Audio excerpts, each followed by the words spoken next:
ఈరోజు అనగా జనవరి 12వ తారీఖున ప్రపంచవ్యాప్తంగా మనము వివేకానంద స్వామి వారి జన్మదినోత్సవాన్ని జరుపుకుంటున్నాము. అంటే ఇది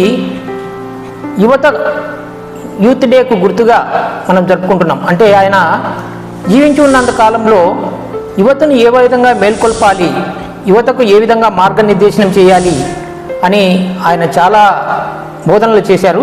కాబట్టి యూత్ డే అని ఆయన జన్మదినాన్ని ప్రకటించడం జరిగిందనమాట.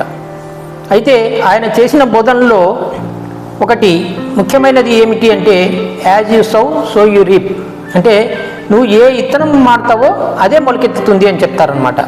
కాబట్టి మనలో మన అంతరంగంలో మనం ఏదైతే మనం పెట్టుకుంటామో, ఒక లక్ష్యాన్ని పెట్టుకుంటామో ఆ లక్ష్యాన్ని సాధించే దిశగా మనం అడుగులు వేస్తాం.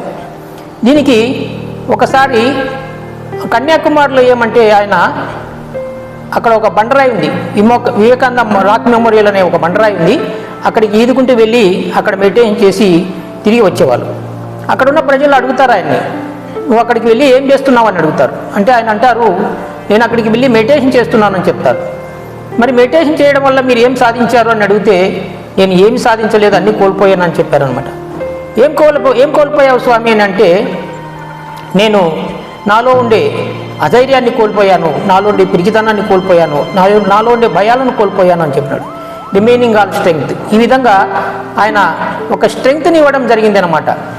అలాగే ఆయన చిన్నప్పుడు ఉన్నప్పుడు ఏమంటే స్నేహితులతో కలిసి ఒకసారి హైదరాబాద్కి వెళ్ళడం జరిగింది. అక్కడ ఎవరో ఒక మిమిక్రీ చేసి ఒక వ్యక్తి ఉన్నాడని చెప్పేసి, శక్తులు ప్రదర్శించే వ్యక్తి ఉన్నాడని చెప్పేసి అక్కడికి వెళ్తారు. ఆయన అన్వేషణ అంతా ఏమిటి అంటే, భగవంతుడు ఎవరైనా చూసి ఉంటే నాకు చూపించు అని చెప్పేసి ఆయన అన్వేషణ కొనసాగుతూ ఉండింది.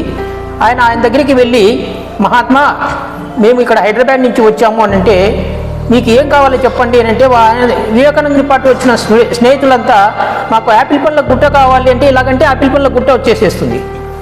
తర్వాత వివేకానందని అడుగుతారు, వివేకానంద నీకేం కావాలి అని అడుగుతారు. అంటే నాకు భగవంతుని చూపిస్తావా అని అంటాడు. అంటే ఆయన, లేదు నాయన, నేను ఏదో చిన్న చిన్న మహిమలు చేసుకుంటూ ఇలాగా పొట్టపోసుకుంటున్నాను, నువ్వే నాకు భగవంతుని మాదిరి కనిపిస్తున్నావు, నా నెత్తి మీద చేయబెట్టి దీవించు అని చెప్తారనమాట. ఆ విధంగా ఆయన అన్వేషణ అనేది కొనసాగుతూ వచ్చింది. చివరగా ఆయన రామకృష్ణ పరమహంస దగ్గరికి వెళ్ళినప్పుడు రామకృష్ణ పరమహంసను కూడా అడుగుతాడు, నువ్వు భగవంతుని చూసావా అని అంటే, నేను నిన్ను ఏ విధంగా చూస్తున్నానో ఆ విధంగా నీకు చూపిస్తానని చెప్పేసి ఇలాగా నెత్తి మీద ఒక బొట్టున వేలు ఈ విధంగా పెట్టడం వల్ల వివేకానందుల వారు అనంత లోకాలకు వెళ్ళిపోవడం జరిగింది. అంటే ఒక ఎక్స్పీరియన్స్ అనేది ఆయన పొందడం జరిగింది అనమాట. కాబట్టి మనం కూడా ఒక ఎక్స్పీరియన్స్ అనేది ఉంటేనే మనం నమ్ముతాం.